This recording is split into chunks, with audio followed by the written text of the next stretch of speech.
Hi, my name is Nisha Dhananjay. I'm a psychologist. I want you to ask a question. Have you ever felt nervous for no reason, unable to sleep, or worried about how other people are thinking about you? Today's teenagers are facing more pressure than ever before from a school, social media, friendship, and fear of failure.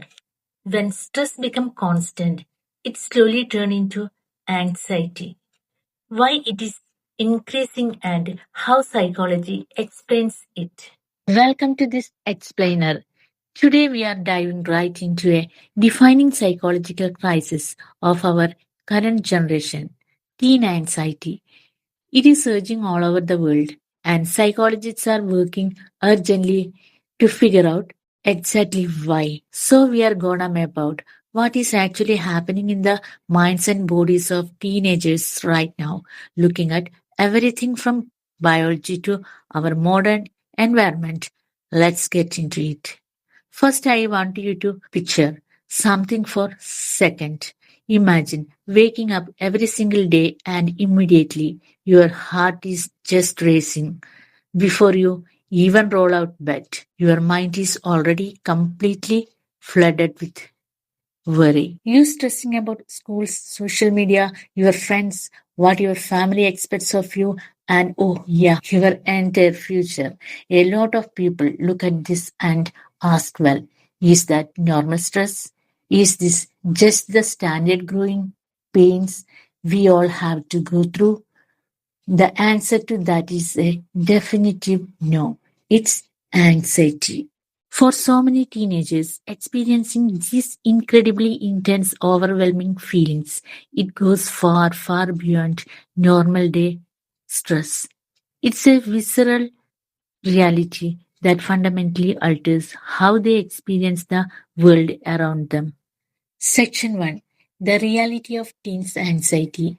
Think of anxiety as our built-in human alarm system. It is completely natural feeling of fear or worry, but the issue happens when this evolutionary tool essentially short circuits.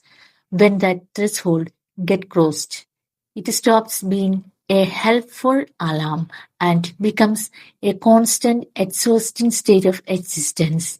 It deteriorates into sleep patterns, shatters concentrations, strained relationship, and fundamentally chips away at confidence and mental health. So, why is that alarm system constantly ringing? Well, you have got look at the modern environment.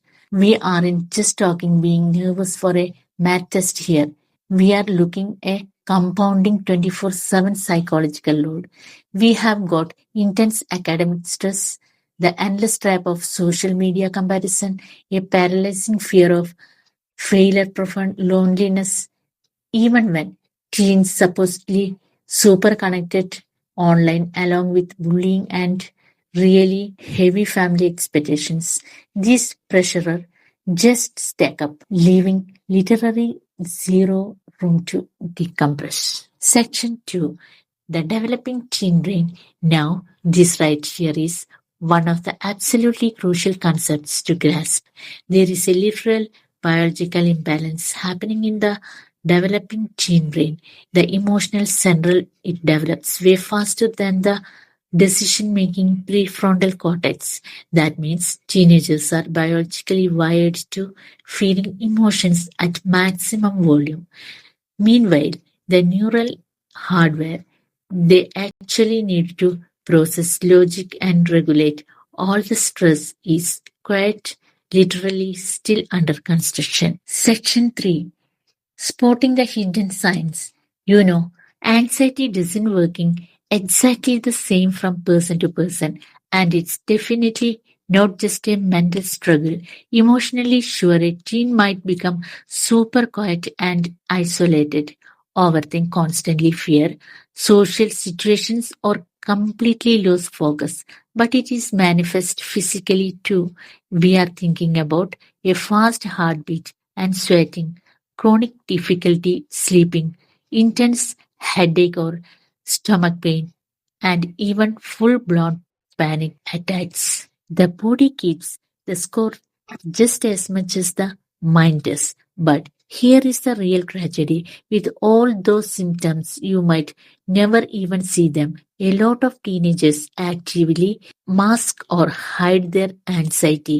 They conceal the racing heart and sleepless night, suffering completely in silence simply because of their terrified. People won't understand, or worse that they will be judged. Section 4, the social media trap. Ask any psychologist today and they will point to social media as a massive amplifier of this generational crisis. It really operates as this vicious compounding spiral.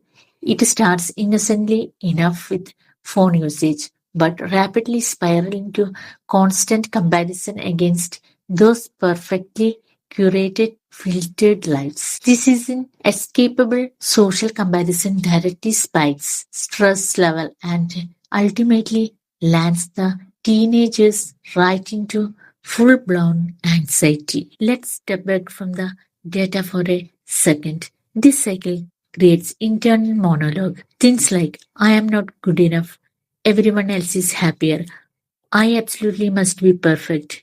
Imagine having that narrative playing on a loop. Brain is still just trying who you are. It is utterly exhausting managing. Section 5, Managing and Finding Support. Okay, how do we fix this? The good news is anxiety can improve significantly with the right behavioral interventions. It's not about finding some magical overnight cure. It's about building a concrete toolkit of healthy habits. This means breaking that isolation by taking to the trusted people. It means regulating nervous system through exercise, movement, and getting good sleep. It means actively limiting social media time, practicing deep breathing, maybe journaling, and importantly, utilizing professional counseling or therapy to help process those intense emotions. To make these tools actually work, though, there needs to be a fundamental shift in our perspective. For generations, we have treated physical health really serious, right? We know it requires daily habits and medical support when things go wrong. Well, mental health is just as an important and it requires exact same level of care, habits and support. Experiencing anxiety is a biological and environmental reality. It is not a character flaw and definitely doesn't mean someone is weak. Understanding these emotions and taking about them openly make a monumental difference, which leads to this incredibly empowering truth. Sometimes the absolute strongest, bravest things a person can possibly do is simple, ask for help. It is very first step in taking your control back. So we covered the biology, the modern stressors, and the toolkit for recovery. Now I have got a question for you. Whether you are a teenager currently navigating these pressures or you are supporting one, take a hard look at your own daily routines. What is one healthy habit you can start today to support your mental health? Think about it. Pick one and take that step. Thanks for joining me on this explainer. Thank you.